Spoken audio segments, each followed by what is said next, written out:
made sure not to hit it too soon this time. Learning. And... Exactly. I was just so excited to talk about The Intruder last time. As you can see, we have gotten a new camera.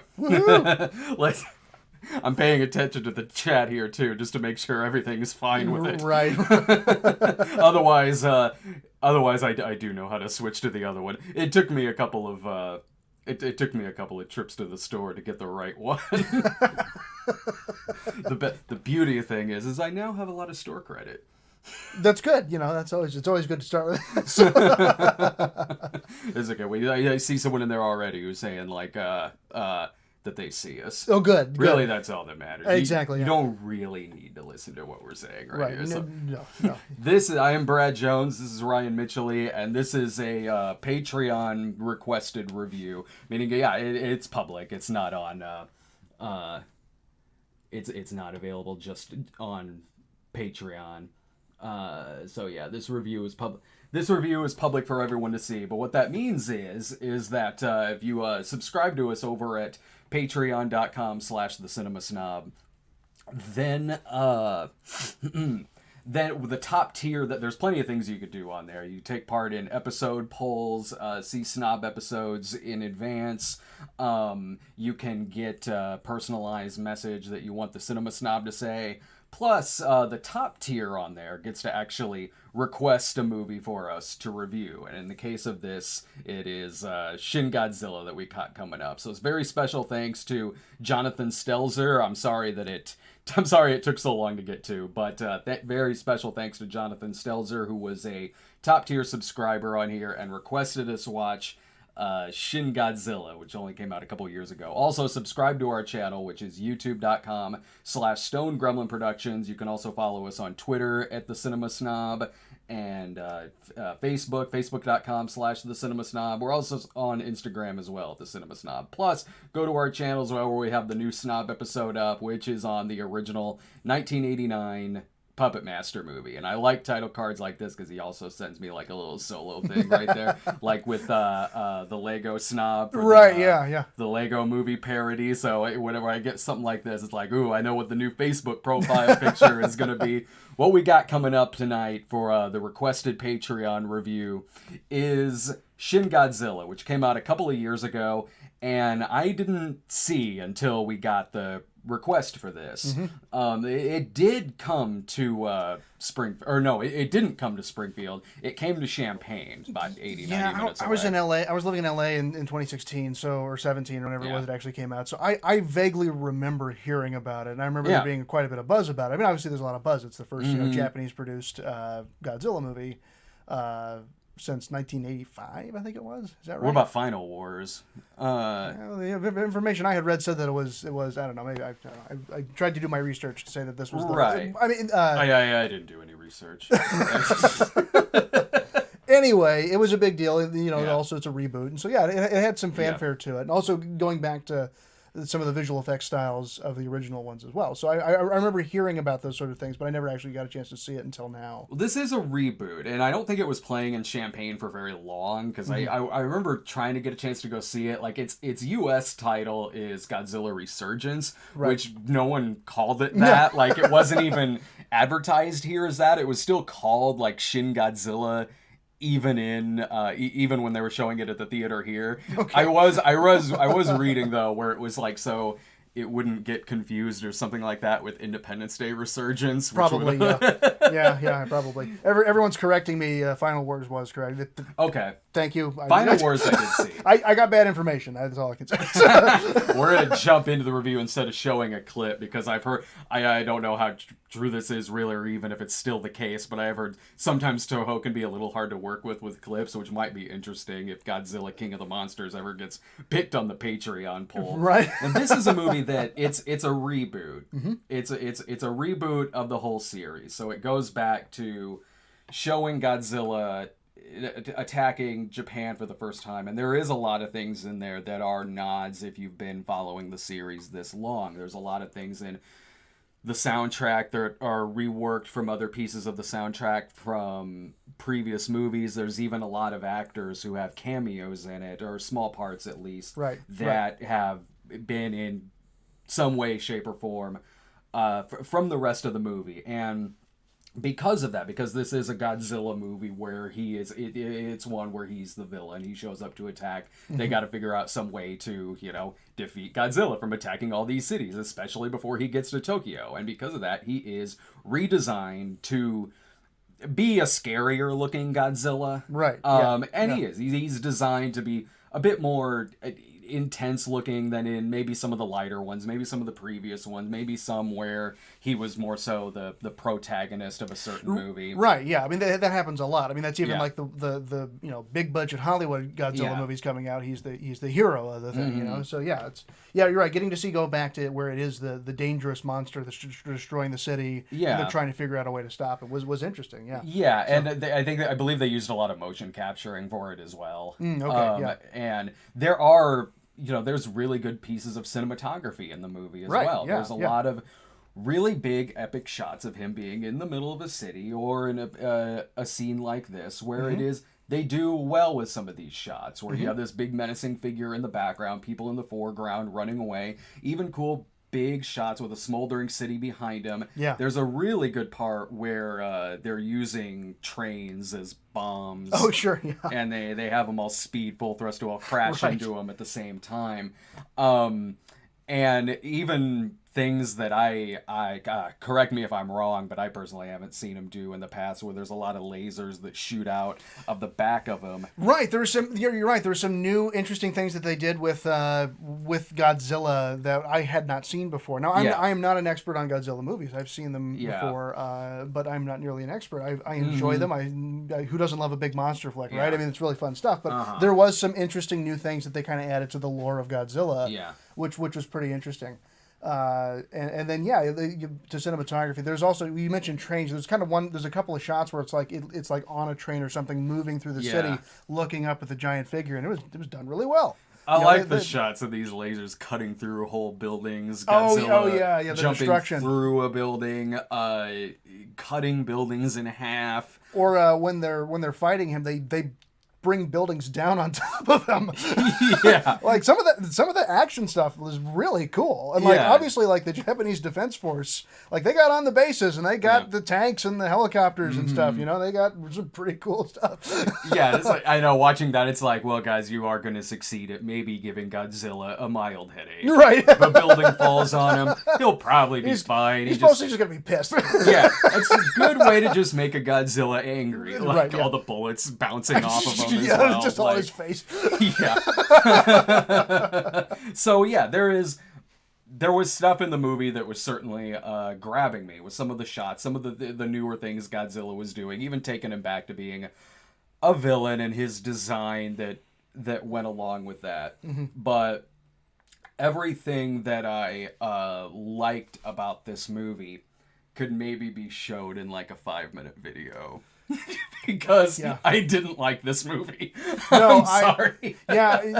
For as much as I wanted to like those things, and the things that are good are great. Yeah. Those things are great. The movie itself was really hard to watch because as I was watching the beginning of this movie, there's the quick, succession of there's something coming, but then it's nonstop conference rooms of everybody talking about, what are we going to do? We should talk about this. So we should contact the minister of this. Oh, what is the scientist saying? Well, we're talking about an environmental thing.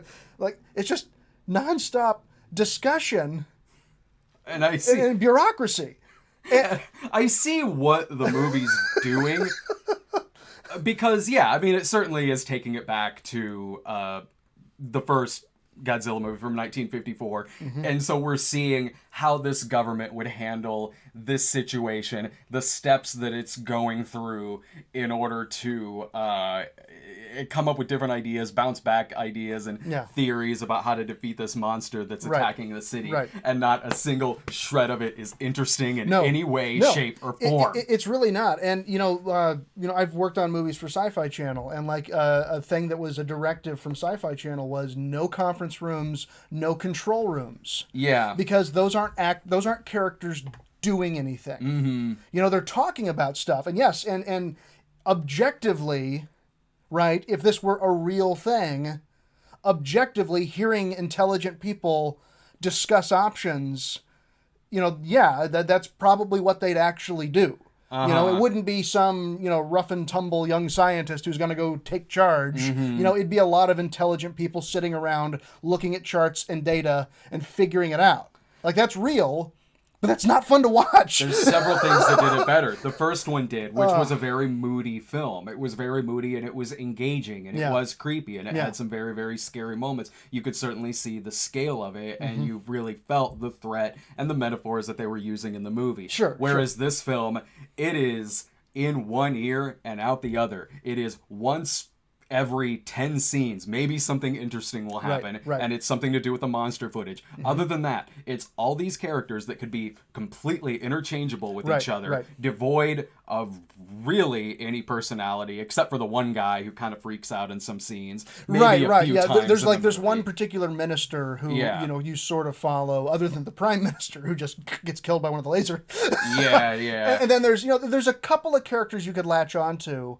But, like, there's so many. There's so many people, and they all have, like, one line. That you get a couple people that have more than one line, a couple people that you recognize. And, of course, you're reading subtitles, too, as I'm going through. So, like, I didn't catch a lot of their names, but I don't think a lot of them had names. Most of them were just, you can tell I'm a general because I'm wearing a military uniform, so I'm going to say this. Yeah. And then, you can tell I'm a lieutenant, and I say this, and I say this, and I say this. We got to do that. And then I'm a helicopter pilot. Okay, I don't know who any of these people are. I've not caught on to any of this. Even in the worst Godzilla movies, like Godzilla's Revenge, for instance, at least it's interesting in its badness. At least it is. It has to do with some, mafia plot where they kidnap a kid and the kid learns to stand up to bullying because of Godzilla and Godzilla's son, who shows up to give him advice, going like, you know what Godzilla would say? Like, yeah, at least that's interesting in its badness. Right. I remember that. I'm already struggling to remember much about this movie. It is like, you know what? It's like when you go into like the prequels and what you're getting, the Star Wars prequels, and what you're getting is very fine Senate hearings that tell you a lot about intergalactic trade law. And that's exactly it. It's that you're talking about, how bureaucratically, is this a state matter, or is this should the governor handle this, or should the prime minister handle this? And well, no, I'm with the CIA. Well, this is now a UN sort of thing. The UN has created a task force, and again, all of this stuff would probably happen in real life, but that's not interesting and entertaining to watch. It's not done.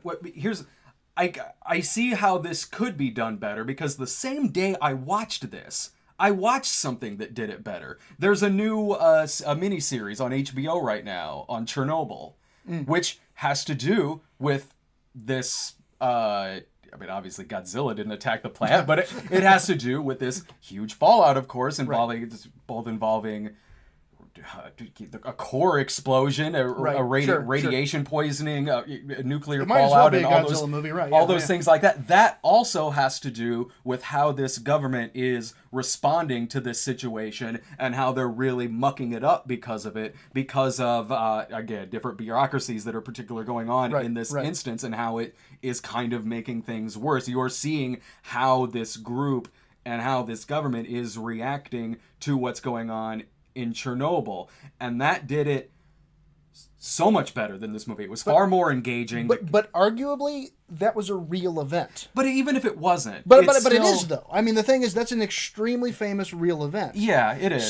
So like the Godzilla thing is a hypothetical event. Yeah, and it's sensationalized because it's a giant lizard destroying the city. Yeah, and when you promise me Chernobyl, right? Yeah, you're promising me. Because that's not a sensational thing to watch. It was a nuclear radiation, and then it's how they dealt with the cleanup, right? Like it's going to the idea of the promise of the premise, like getting to screenwriting ideas. Yeah. The Chernobyl story really is going to be a story about how the bureaucracies try to clean it up. Like that seems to me to be the premise of that. Where a Godzilla movie is a giant friggin' monster destroying Tokyo. The first episode of it is based on something that happened. Chernobyl is, but even in that first episode, it's showing the people who were in the plant when it happened, and how they're throwing up blood, and their skin is practically melting off. I mean, it is. It's that's gruesome. Also way more interesting than just watching people talk. No, it is. But I mean, like, even let's say as just a scripted drama that has sure. to do with how these factions are dealing with this bad situation. Let's say that Chernobyl thing isn't based on anything that did actually happen. I mean, yeah, you're right. It helps going in. Right. You're already curious to see it because Sure. of that story. But even beyond that, it's already better with characters. It's already better with its intensity. Sure. And with I'm assuming that because I haven't seen it, is that it's focusing on a handful of characters, right? It's an ensemble. It's an ensemble, but like it's a handful of recognizable characters are leading the story. I'm just assuming, but that's probably right. I mean, here's a good comparison of it. Like, it does remind me a little of The Day After, the movie from the 80s. Yeah. So it's just better at being. You're right. I mean, it is an ensemble film or show. Right. It's just you really feel the frustration in watching it because of mistakes that these characters are making. Yeah. Like now, there's a lot of them that maybe get every bit as much of a backstory as the characters from this movie do. It's just the characters are just written better because it does a better job of putting you in that situation. Sure. And you're right in that. The thing is that it sounds like you earn it more. You know, because the thing is that you can have a control room, you can have a boardroom scene, but you got to earn it. Yeah, you got to earn it with stuff. And you know, Shin Godzilla, like, yes, there's good Godzilla moments, but then like Godzilla goes dormant for a while.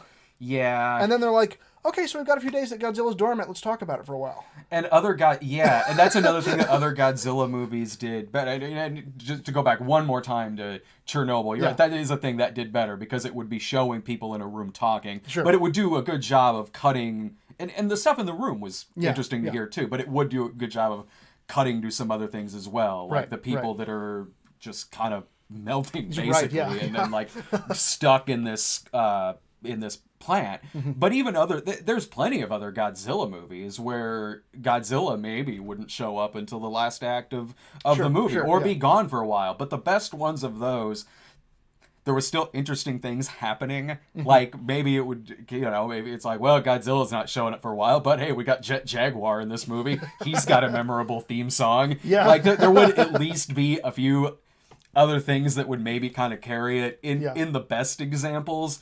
In this, I mean, even from the setup of it, you're really not. It doesn't do a good job of really introducing you to a lot of the people that's in this film. And then when Godzilla first shows up, it kind of seems like it's another monster at first. Yeah, he doesn't look exactly like Godzilla. He's like kind of slithering almost, like his neck and head are on the ground, and he's sort of slithering. To which point, like at first I was thinking, wait, is this the monster that Godzilla fights? Because I wasn't exactly sure that it was Godzilla. Because I mean, that's a theme in a lot of Godzilla movies. He fights other monsters. So I was like, wait, is this not gonna be Godzilla? And then like he stands up, and once he stood up the first time, I was like, okay, I think that is Godzilla. It's like, that's him. And then he evolves later to the one that we showed, and then he's absolutely even before he evolved, like it was, there it is. It was hard getting used to those googly eyes. Like, I mean, it kind of looked like they lost whatever they were going to use and then just used the toy they got out of the crane machine to go along with this monster. But even if you were to call this like a satire of bureaucracy, it's not funny. It's not engaging. It's not. It was a slog to sit through. It was, and it's unfortunate again because like when you've got all the tanks and helicopters and artillery and all this stuff just wailing on Godzilla, and then like you've got bombers bombing his back and stuff. It's like this is cool. This is fun. This is engaging. But it took a long time to get there. And there's a lot of intrigue and talk, and then there's the geopolitical kind of note to it of the UN being led by the US, who just wants to bomb Tokyo and doesn't really give a damn about the survival of Tokyo. And I think there's a lot you can say about kind of a theme of Japanese nationalism in that they take on the Godzilla challenge themselves. Because the UN led by the US just wants to nuke Tokyo, but they come up with a solution on their own. And I think that's great. I think that's cool. I think that's a cool way. It's kind of them saying we're taking back Godzilla. Godzilla's ours and we're taking it back. And it's like that's a cool. Cool. I'm with you on that. The long long sequences of okay, in like the first 20 minutes of the movie they're in a conference room talking and they say we need to go to the other conference room, and then they all get up and then they go to another conference room and they all sit down in that other conference room and then they're talking again. It's like, we just did this. I wasn't sure if you feel the same way about this movie, because I mean we watched it separately, right. So I wasn't sure if maybe you'd like this better than me, because I mean it does have pretty good reviews, honestly. The reviews for it are really solid. I even saw one quote that said, like, this is the weirdest Godzilla movie to date. I'm like, are you high? Like, do I need to, again, remind you of Son of Godzilla showing up going, remember what Godzilla says? I've seen Godzilla fight Mechagodzilla, a robot version of himself. This the weirdest? No. No, not by a long shot. Right, and something that also I kind of found funny in just kind of is that they labeled everything. Do you remember this? They label everything. Mm-hmm. Like, there's really like no establishing shots of like buildings or government buildings. It's just like we're in a room and it's like, this is the prime minister's office, such and such building, fifth floor. Mm-hmm. And all I can think of is, was I worried it was going to be on the fourth floor? I mean, I didn't even notice that. And then also, thank God I had my Jane's Guide to Military Machinery, because every time a military weapon or something was on screen, it was labeled. Mm-hmm. Well, I guess that's convenient. I mean, it's very specific. Well, it's like a missile launcher starts shooting missiles, and it says this is the multiple missile launching system. I was like, I gathered that. Mm-hmm. Or even the trains, like the moment and again, it's a cool moment because they're doing everything they can to beat up Godzilla. Yeah. They send all the trains at him loaded with bombs, but when the trains go by, it says what kind of train they are. Yeah. I'm like, okay. I don't know why I needed to know that, but now I know it. So, it's the Capital Limited that'll get them up to Chicago safely. That's right. Yeah. Well, there's like the type of train engine, and I'm like, I mean, now I know what kind it is, but like, why did I need to know this at that moment? Nothing's ever gonna top in Nuki these establishing shots they kept using of the lab building, and it would go so far as to say like laboratory 0500 hours, nothing important going on now. That's nice. Thank you. I could have assumed, considering what the next scene would be. Right. Cool. Thanks. So, no, I know. I'm curious if they make more outside of this new one. The American one, the Godzilla King of the Monsters, coming out here soon. Right. Yeah. I'm curious to see if there's going to be one that'll be a sequel to this. Yeah, I don't know. Because you are right. I mean, a lot of the reviews I read were very, very positive. And again, as we talked about, there's things about it we really liked. It's just there's things that either, and I don't know, some people have been yelling at us saying that that's all supposed to be a joke. Those are all jokes. That's all satire. It's not funny. It's not funny, right? That's the thing. Is that it and maybe it's lost in translation. I mean, sure. Maybe, you know what? maybe it is. Yeah, I can cop to that.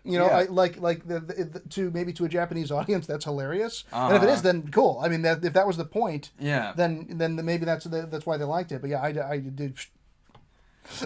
Yeah, it's like I mean, like I buy that it's supposed to be a commentary. Of course it is. I mean, the first one is. There's plenty of them that are. There was nothing engaging about this film. There was nothing engaging in terms of the characters, the dialogue, the drama, anything like that. Nothing was sucking me in about this movie, except for the scenes with Godzilla, which, again, makes up a very short amount of time in this movie. Right, yeah. Which, again, is not the first Godzilla movie where I've had a criticism like that. I do like a majority of the Godzilla movies. I do. I really do. I get excited when there's a new one that comes out. Mm-hmm. This one, I really just couldn't. Yeah, it was you're right. It was a slog to get through.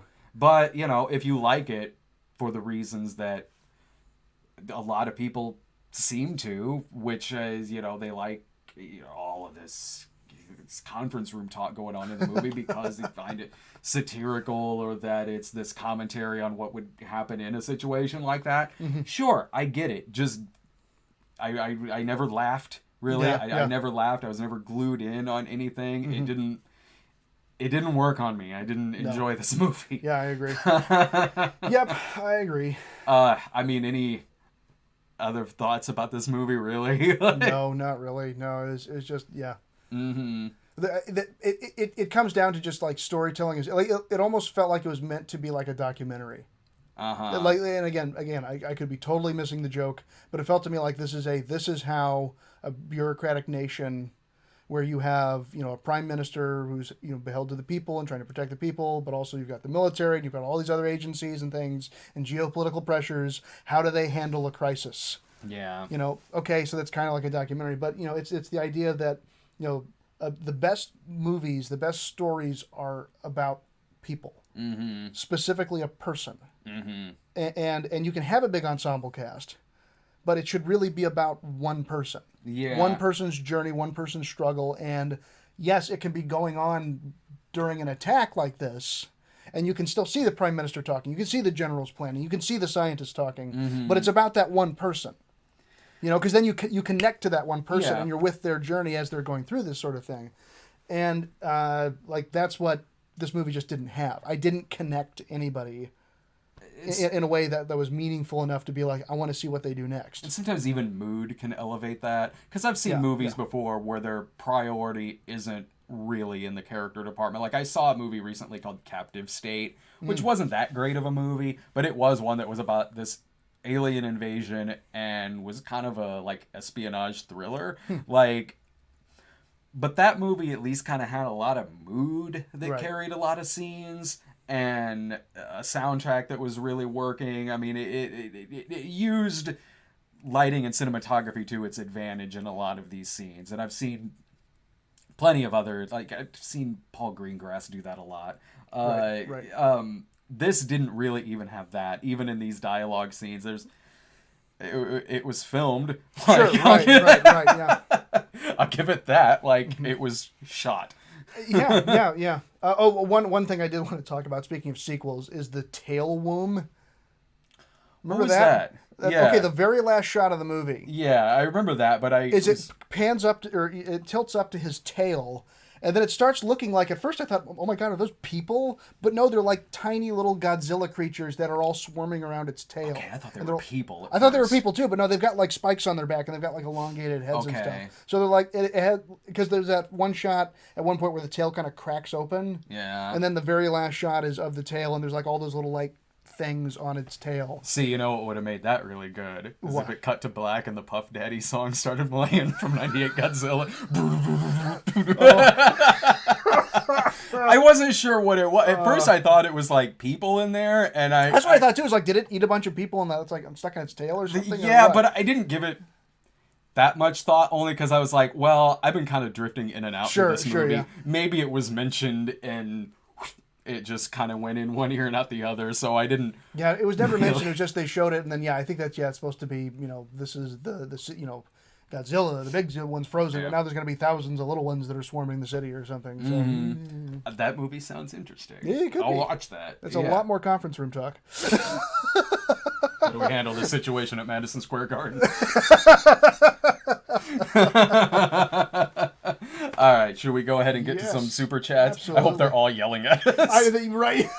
Like when I saw like some earlier comments that were when I was advertising this on Twitter and even like the pre-show chat, I was like, man, people are gonna be mad at us for this because there's really no one in here who's like, oh, I didn't like that movie. I'm like, oh, yeah. All right, we might have to eat it. yeah.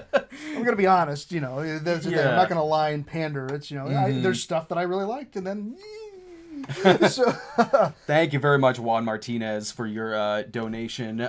Taylor Beatrice says, it is important to note that the background music in the scene where Godzilla uses atomic breath for the first time is from Godzilla's point of view, where a creature is in so much pain that the reactive waste, so that it's called. Yeah, it did. The soundtrack was good. Like, I mean, there was a lot of it that was cues from like the other movies. Right. Yeah, I noticed that. Yeah. Yeah, and when he was using his atomic breath and everything, and even those like back lasers that he had, I liked that stuff. Those were cool sequences, and he has his like mandible like his lower jaw came apart at a part of it too as he was it's like he was it's again like the design of Godzilla and his evolution of what he could do. And like the where he breathed fire at one point or like breathed gas. Oh, that he like breathed gas through the whole city, and then he lit it all on fire and like blew up the whole city. Yeah, that was a really good shot. That was really cool. Yeah, it does have it does when it's the action sequences, when it's the monster sequences, it does have some pretty epic cinematography.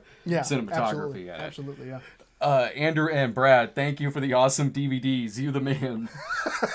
I'm not sure if you ordered some DVDs or if you're talking. These are big box VHSs I got in the background right here. You can also get our new DVD too. If you're interested in our main DVDs, our newest one is out, which is a collection of DVD exclusive, uncut, uncensored Nazi-exploitation movies from the 70s. So pick that up at walkawayentertainment.com. There's also a link on our site too, which is thecinemasnob.com. So in the merch. Grab yourself one of those. We got old cartoons on there as well. Old cartoons. We do commentary on the DVD. It's also got the whole movie Hitler Dead or Alive on there. The one where Ward Bond takes down a Nazi plane with a machine gun, like he's in a mobster car. Have you seen this movie? No. Well, you would love it. I skimmed through it because I built the DVD. So I skimmed through it to make sure everything went through on the DVD. Okay, but I haven't watched it yet. You would love this movie. Come over sometime. We'll watch this. Okay. This is a movie from 41 or 42, I think. These three gangsters get out of jail, and there's this billionaire tycoon who puts an ad in the papers like, wanted Hitler dead or alive, we'll pay $1 million. So these three gangsters show up and they're like, yeah, we'll take care of that Hitler guy for you. And then it kind of turns into Inglourious Bastards where they parachute into Germany disguised as like a band or something like that. But when they're in the plane going over Germany, there's a German plane that's chasing after them. They're like, oh, we got a Nazi on our tail. And Ward Bond, who's the main gangster in it, goes, oh, we'll see about that. He takes a Tommy gun, kicks open the door of the plane. And the next shot you see is the Nazi will take just on a nosedive into the ground. This movie's not a comedy, by the way. It's great. It's so good. Oh my god. That's amazing. You would love it. Yeah. R for Film says, glad to see a review on my birthday. How about a Cinema Snob review of Gamera? Happy birthday, by the way. Happy birthday. Happy birthday, and thanks for spending your birthday money on us. Hey. No, thank you so much for the donation. But I would do one on Gamera. Probably go in order of a lot of those. Again, it's all in how easy it is to do a review of Godzilla King of the Monsters from the 50s, the Raymond Burr cut. Mm-hmm. Speaking of which, we just got another donation from Bob the Great One-ish. I'm curious of your opinion on other Godzilla films. Just tuned into the stream, so if you said anything about them earlier, I probably missed it. No, I grew up watching a lot of those on like the Sci-Fi Channel and like TNT and channels like that. I don't know what outside of the first one. I don't know what my favorite one would be. I like Godzilla versus the Sea Monster. Oh yeah. Or whatever, it's more comedy. It was called that the first time I saw it.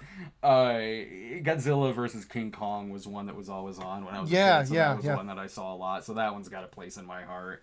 Godzilla 1985 might be the first one that I saw because I saw that when it first came on video here at our video store, our old video store in Chatham. So that one I've always been really fond of. Again, because it's sentimental. It was the first one that I saw. So controversial story, I'm sure. Yeah. I used to work for Dean Devlin. I know this story, and I love this story. Dean Devlin, of course, was the producer of Independence Day, The Patriot with Mel Gibson, and, of course, Godzilla, the 1998 Godzilla film. Yeah. So I worked in his office. He had posters of all his movies, and one of them was for the Godzilla movie.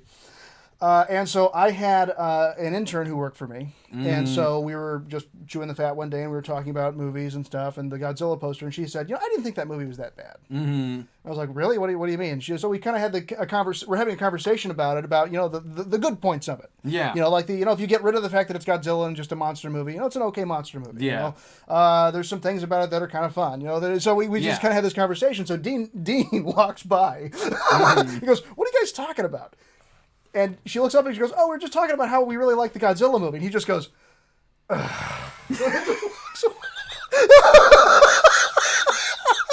never get tired of hearing that story. because I'm just picturing them doing it. So, You know, I like that movie too. right? I mean, there's parts of it. There's parts of it that are pretty fun. That's what we were talking about. Like, is it a great Godzilla movie? No. As a Godzilla movie, it's terrible. No, but like as a kind of a fun kind of action monster film. If you look at it as a Zilla movie, which is what they renamed the monster later, because it's in Godzilla Final Wars. If you look at it as like this side movie about a monster called Zilla. Right. I you know what? Like, if you want to see us talk more in depth about 98 Godzilla, I'll gladly do it. Donate to our Patreon. There you go. Yeah, well, I'd love to talk more request about it. But yeah, that's one of my favorite stories from when I worked there. Yeah, he's a really sweet guy. He's a really cool guy. I loved working for him. But yeah, that's one of my favorite stories from working there. I liked Bad Samaritan. That last. Yeah, I didn't even know he directed that. Did that until the ending credits popped up. Yeah. And that was one that we saw no advertisement for, and it just was in Springfield, and Irving and I went to it, thinking it probably wasn't going to be very good, because that's usually the case when it's something we've not heard of and suddenly it's playing. And we were really actually surprised by it. It was a solid little thriller. Yeah. No, he's a great guy, a good director. He's his company's doing really cool stuff. So. But anyway, let me check to see if we got any more super chats. Nope, that's it. All right, everyone. Well, one more time to get into Patreon. This was a Patreon requested review, so if you are a top tier subscriber on Patreon, please donate that to our Patreon. Let us know what movie you would like to see us review. Contribute to the top tier option on there. Send us a direct message on Patreon letting us know what movie you would like to be. It'll get added to the list because we have other ones to get to. But if you send us a DM, say we got it, and we'll take note of it and everything, and it'll absolutely get done. Plus, let me find. Okay, yeah. Subscribe to us as well. Subscribe to us at youtube.com/stonedgremlin productions. Follow us on Twitter at the Cinema Snob.